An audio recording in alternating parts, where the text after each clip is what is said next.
doing my first tutorial. Don't know why I haven't done a tutorial uh in the past, but I think it's gonna start getting me more active. So tell me, like, give me suggestions on what to make tutorials on. What you guys want to know? Um, so let's open up Photoshop here, and this is a background I made for Buy. Um,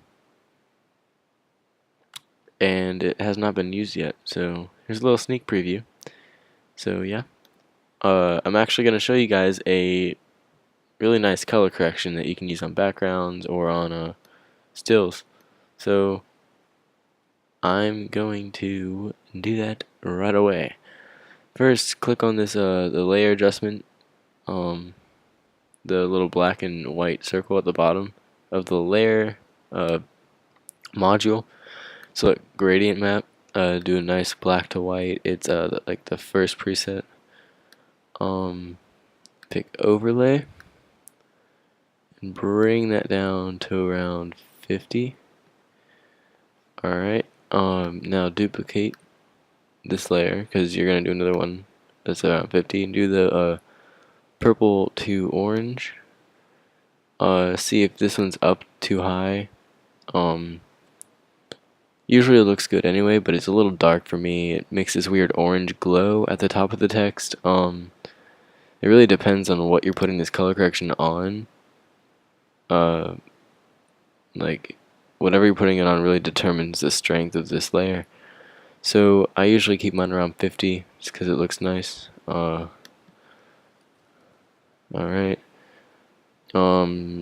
Another layer, and pick curves. And you pick this top right section and drag it up a little bit, and pick the opposite and drag it down. Again, this is determined by whatever layer you're putting this on, whatever the project is. So see, like if I put it, I'm not gonna do that. If I put it down, it's really dark, but if I put it up, it's really bright. It doesn't look bad at all, but it's more pink, and you can see around the edges that splatter is really not distorted, but you can see the detail just gets all demented and doesn't really look right. So when you bring it down, it sharpens the image up. And the top actually is what it almost makes it look like the text goes from being matte to glossy. The top and the bottom are usually going to go opposites of each other. So after that, you can go ahead and close that tab group so you can see your project better. And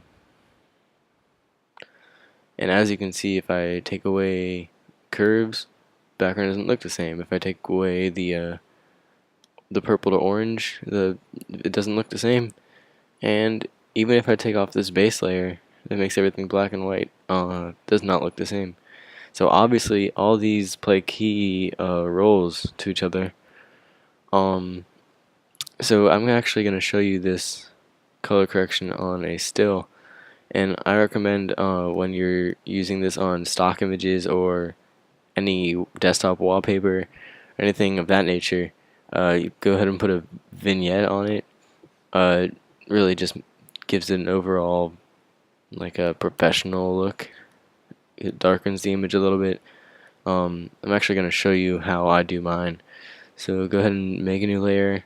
What I do is I fill that layer and start a little bit in from the corner with the circle marquee tool, the elliptical, and you just drag out an oval roughly the same size around, and you go ahead and delete that and go up to filter, blur, Gaussian blur, and usually drag it all the way up.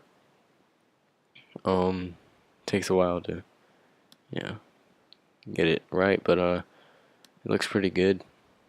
So then you just go ahead and add that color correction right on top. Obviously you can play around with the what gradients you use. You can play around with like what other effects you use even. I'm actually gonna drag this effect down a little bit because I think it makes the mountains and everything look too distorted. I actually have a couple uh, stock images that I'm gonna show you guys. Sorry, this one's not the best quality. Um, okay, so that's what it will look like on a pretty poor quality picture. Um, that's the vignette. Yep. Keep that on, and here's the next picture. Um, as you can see, I'm actually gonna group all this together. Whoa, what did I do? Dang it. Alright, I'm a mess. Group these together. I'm going to show you guys without the color correction, and with. You can actually tone it down a little bit. Because I think on some pictures this color correction looks really nice. On others, it could use a little toning down. When this is so strong, it looks very vintage. Doesn't look very clean and professional, in my opinion. But if you turn it down too low, it just looks like a stock image. So I'll keep that one up. And then here's the next image. I think this one looks really nice. As you can see, it changes it a lot without and with. You can just see the detail, especially in this middle island here. When you turn that group off, the island is kind of boring looking, and then when you turn it on, it pops. Also the detail in this rock over here. So that's it, guys.